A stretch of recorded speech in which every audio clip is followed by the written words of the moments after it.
Hey everybody, let's talk about black rifles or MSRs or assault rifles or assault weapons or worse yet, semi-automatic assault weapons. This is Alan with Quarter Horse Arms. And, from my lead-in, you can assume we're going to talk a little bit about ARs and, banning them and banning large capacity magazines. Well, let's start with, I'm not sure what term I like the best. I feel bad for Armalite because their designation was AR for Armalite. Who knew that it was going to become a political football? So we have terms like black rifles. And at one point I was like, all right, when I manufacture mine, I'll make them blue. Then you've got MSR, modern sporting rifles. I really dislike that one the most. But assault rifle, it really does have kind of a cool ring to it. And if you look at a really nicely put together AR or AK, it looks nasty.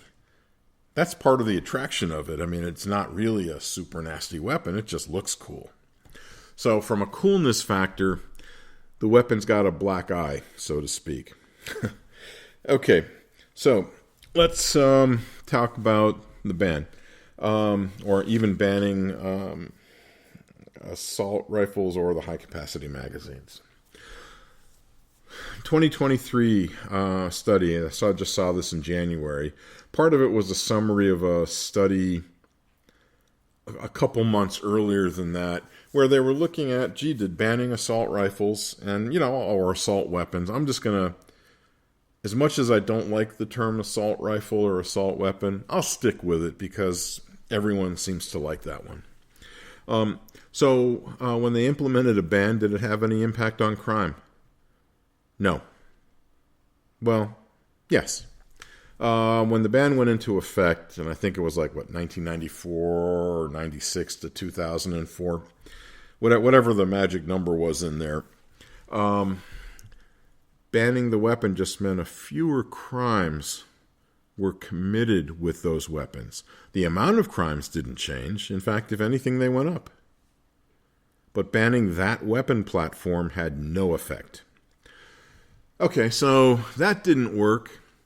And now let's take a look at the magazine capacities. Well, there are a whole bunch of states that limit it to, maybe 10 rounds. And, in some cases, you might have to break open the weapon kind of like a shotgun to load the dopey thing. Has the magazine ban, or in the places that have them, the high-capacity mag ban, has it had any effect? No, not at all. And there's a number of reasons for that.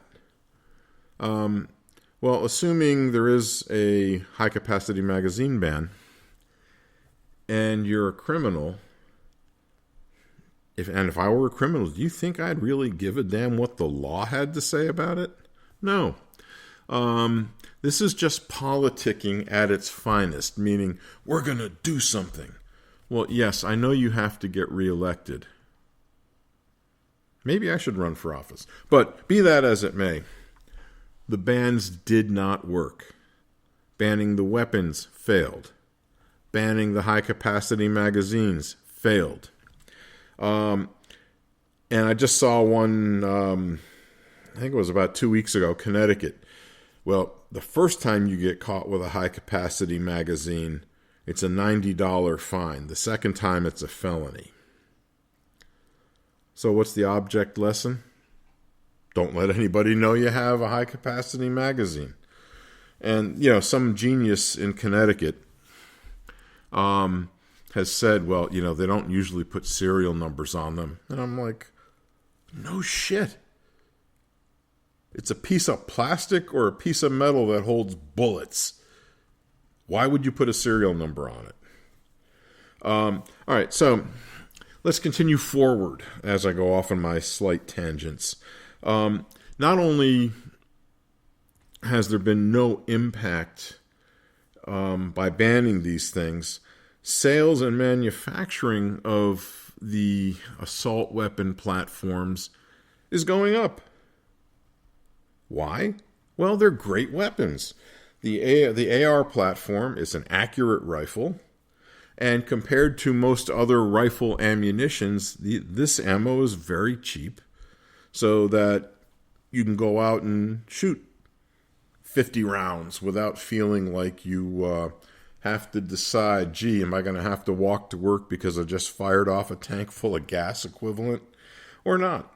But it's a nice platform, it's easy to handle, it's accurate, and you can trick it out lots and lots of different ways. Okay, so if I continue forward with all of my stuff, because, again, the data was inconclusive about showing the bands, they basically said it doesn't work. The other part, again, is we can't even agree on what constitutes a mass shooting. And the two that I found that are most commonly used were both by news organizations. One calls a mass shooting 4 or more people killed. The other one says 4 or more people wounded. And then we have a mass shooting versus an active shooter. The FBI uses an active shooter as somebody who's killing or attempting to kill people in a populated area. So right now we have very little in the way of common language. And, will I agree with you that the ARs or assault weapon platforms are used more than other weapons in mass shootings? Yeah, I'll agree with that. It's not worth arguing about. Fact is a fact. Now, there was some weird data. I shouldn't say weird, but, this was from 2019. There were something like 13,922 homicides. I forgot whatever time period it was, but of those, 10,258 were done with a firearm. Only 364 were done with a rifle of any type, including ARs or AKs. So we're talking somewhere in the realm of like 2 or 2.5%.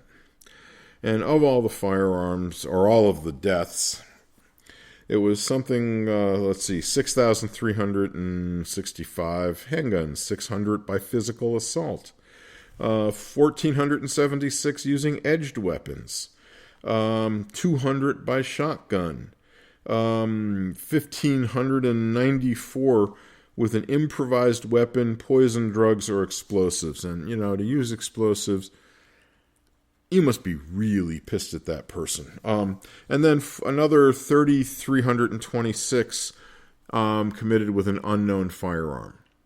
All right, now, you recover a bullet, in all likelihood, you know what it's from. The data for this is probably that information was not forwarded to the FBI or Justice Department. So there was nothing. All they said was, yes, it was a firearm. There was no information beyond that. So the most comfortable data is less than 400 crimes per year committed using assault weapon platforms. And unfortunately, there have been numerous, let's call them, I'll go with mass shootings, mass killings, going back many years, you're starting with Columbine, you're going to Las Vegas, Sandy Hook in Connecticut, Uvalde, Texas. People kind of have the wrong idea. Maybe they should have shot themselves before they went and committed mass murder. But banning the weapon does not work. Putting a ban on the weapon or the magazine only impacts the people that are going to follow the law, like you and I do. Hopefully. So why go after this? Politics. Politics, politics, politics. You want to get reelected, you go after high-profile stuff, and you make it sound like you're going to be the crusading knight to save the people. And when it falls flat on its face,